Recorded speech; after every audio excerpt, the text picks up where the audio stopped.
अगर आप ध्यान से देखें तो रिस्पॉन्सिबिलिटी शब्द सुनते ही दिमाग में एक भारी सा एहसास आ जाता है। ऐसा लगता है जैसे कुछ उठाना पड़ेगा, कुछ निभाना पड़ेगा। जॉब की रिस्पॉन्सिबिलिटी, फैमिली की रिस्पॉन्सिबिलिटी, एक्सपेक्टेशंस की रिस्पॉन्सिबिलिटी।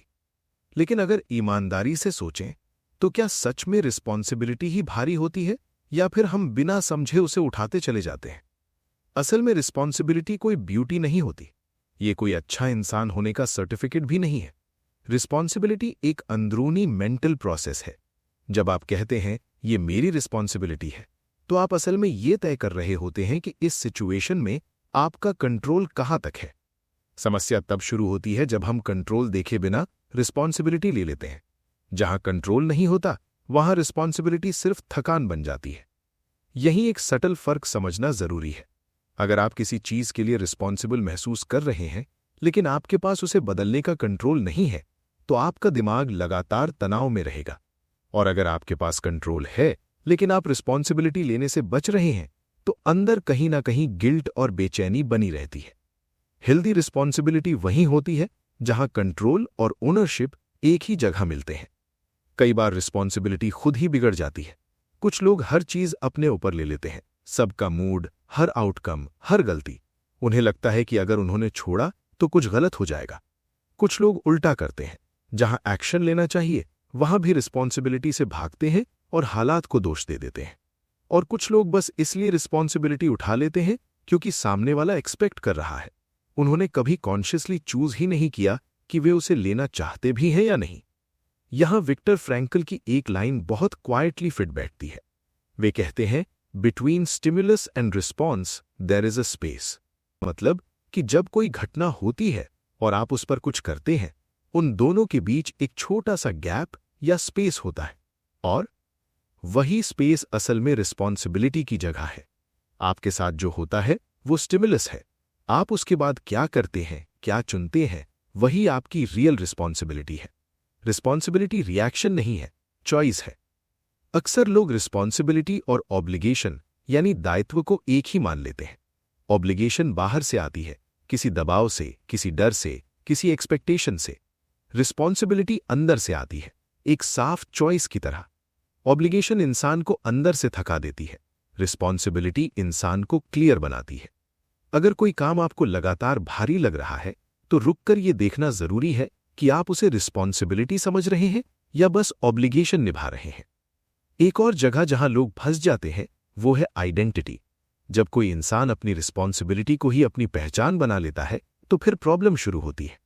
आप जो रोल निभा रहे हैं वो आपकी रिस्पॉन्सिबिलिटी हो सकती है, लेकिन वो आप नहीं है। जब रोल और सेल्फ के बीच की बाउंड्री मिट जाती है तो बर्नआउट धीरे धीरे अंदर से बनता है। रिस्पॉन्सिबिलिटी इसलिए भारी नहीं लगती क्योंकि वो बहुत ज्यादा होती है।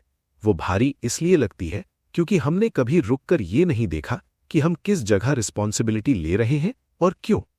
जिस दिन रिस्पॉन्सिबिलिटी को कंट्रोल, चॉइस और बाउंड्री के साथ देखा जाने लगता है, उसी दिन वो बोझ नहीं रहती, वो एक साफ समझ बन जाती है।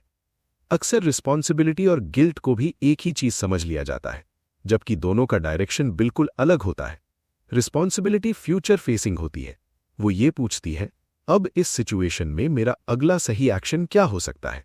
वहीं गिल्ट पास्ट फेसिंग होती है। वो बार बार यही दोहराती है, गलती हो गई, ऐसा नहीं होना चाहिए था। जब कोई व्यक्ति रिस्पॉन्सिबिलिटी के नाम पर लगातार खुद को दोष देता रहता है तो वो रिस्पॉन्सिबिलिटी निभा नहीं रहा होता, बल्कि गिल्ट में फंसा होता है। रिस्पॉन्सिबिलिटी एक्शन की तरफ ले जाती है, जबकि गिल्ट व्यक्ति को मानसिक रूप से वहीं रोक देती है। जहां सोच समाधान की दिशा में नहीं बढ़ रही, वहां रिस्पॉन्सिबिलिटी नहीं, सिर्फ गिल्ट काम कर रही होती है। अब इसे एक और दूसरे एंगल पर आते हैं। ज्यादातर लोग रिस्पॉन्सिबिलिटी को आउटकम से भी जोड़ देते हैं। अगर रिजल्ट अच्छा आया तो खुद को रिस्पॉन्सिबल मानते हैं, अगर रिजल्ट खराब आया तो खुद को फेलियर समझने लगते हैं। लेकिन आउटकम पर पूरा कंट्रोल कभी भी किसी का नहीं होता। कई फैक्टर्स ऐसे होते हैं जो हमारे इन्फ्लुएंस के बाहर होते हैं। एक वेल अवेयर पर्सन रिस्पॉन्सिबिलिटी को आउटकम से नहीं, इन्फ्लुएंस से मेजर करता है। वो ये देखता है कि उसने प्रोसेस में क्या इन्फ्लुएंस किया, उसकी प्रिपरेशन, उसका डिसीजन, उसका एफर्ट। आउटकम को पकड़कर बैठना रिस्पॉन्सिबिलिटी नहीं है, वो सिर्फ अनावश्यक मेंटल प्रेशर पैदा करता है। रिस्पॉन्सिबिलिटी वहां पूरी होती है जहां व्यक्ति अपने इन्फ्लुएंस के हिस्से को ईमानदारी से निभा देता है, भले ही आउटकम जैसा भी हो। तो आज हमने समझा कि रिस्पॉन्सिबिलिटी की समस्या उसकी मात्रा में नहीं, उसकी दिशा में होती है।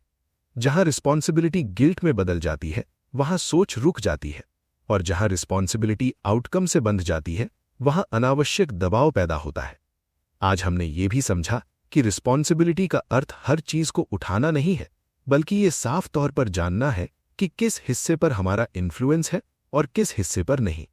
रिस्पॉन्सिबिलिटी सबसे बैलेंस्ड तब होती है जब वो कंट्रोल, चॉइस और बाउंड्री के भीतर रहती है।